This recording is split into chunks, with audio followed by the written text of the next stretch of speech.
सन्माननीय व्यासपीठावर उपस्थित असलेले सर्व मंडळी, सर्वप्रथम सहकार महर्षी शंकरराव नारायणराव मोहिते पाटील यांच्या पुण्यतिथीनिमित्त त्यांच्या पवित्र स्मृतीस मी विनम्र अभिवादन करून मी मधुरा गणेशसाठी माझ्या भाषणास सुरुवात करते. काकासाहेब, विकास, गती व चालना आपल्यामुळेच मिळाली, वारसा व प्रेरणा आपल्यामुळेच मिळाली, शेतकऱ्यांच्या उद्धाराचा आपण दिला आत्मंत्र आपल्यामुळेच साध्य झाले. इथल्या विकासाचे तंत्र सोलापूर जिल्ह्याच्या सरळ हद्दीवर असलेल्या अकलूजचे गाव माळशिरस तालुक्याच्या माळरानावर वसलेले आहे. सध्या अनेक क्षेत्रात आघाडीवर असून महाराष्ट्रात सुपरिचित आहे. पण एक काळ असा होता की या माळरानावर दुष्काळाच्या सावटाशिवाय काहीच नव्हते. ही गोष्ट सांगूनही खरी वाटणारी नाही.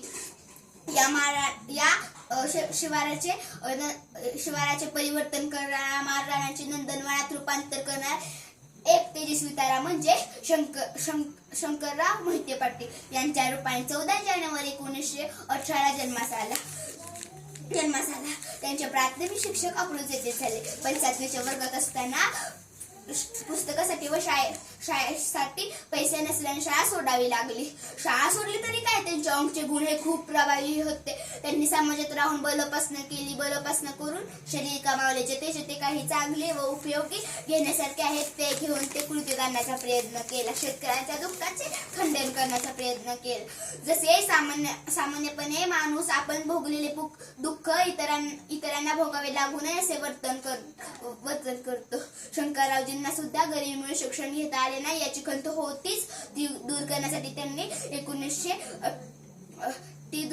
त्यांनी अकलूज परिसरातील गरीब विद्यार्थ्यांना शिक्षण घेता यावे म्हणून 1948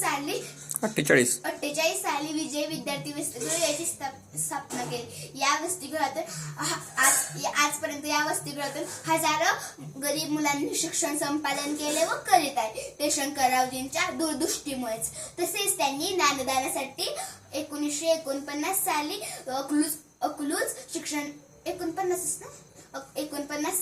अकलूज शिक्षण मंडळाची स्थापना केली. या मंडळाच्या साहाय्याने सदाशिवराव माने विद्यालय सुरू केले. आजपर्यंत मंडळाचे शेकडो शाखा सर्वत्र पसरलेले आहेत व हजारो विद्यार्थी तेथे शिकत ज्ञान घेत आहेत. म्हणूनच म्हणतात, उडत्या पाखरांना परतीची तमा नसावी, नजरेत नेहमी नवी दिशा असावी, घराच्या काय ते कधी बांधता येईल पण क्षितिजा पलीकडे झेप घेण्याची जिद्द असावी. या उक्तीप्रमाणेच काकासाहेबांचे कार्य आजही अजरामर आहेत.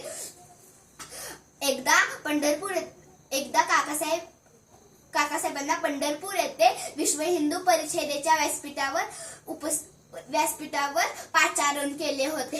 त्यावर त्यांनी तेथे उपस्थित असलेले संत, महंत व धर्मप्रमुखाच्या पुढे मी 2-4 इयत्ता शिकलेला शेतकरी काय बोलणार हे नम्रपणे कबूल केले. त्यासाठी त्यांनी अनेक सामान्य माणसाची उदाहरणे दिली. जसे शाळेत जाऊन एकही अक्षर न शिकलेला संत गाडगे बाबांच्या कीर्तनाला हजारो लोकांचा समुदाय असायचा. असाच समुदाय शंकररावजी मोहिते पाटील यांच्या भाषण प्रसंगी असायचा. ते नेहमी 3-3 तास सातत्याने बोलत असायचे. असा हा तेजस्वी तारा 11 फेब्रुवारी 1979 रोजी अकस्मात लोप पावला. पण कर्तृत्वाचा प्रकाश मागे ठेवूनच.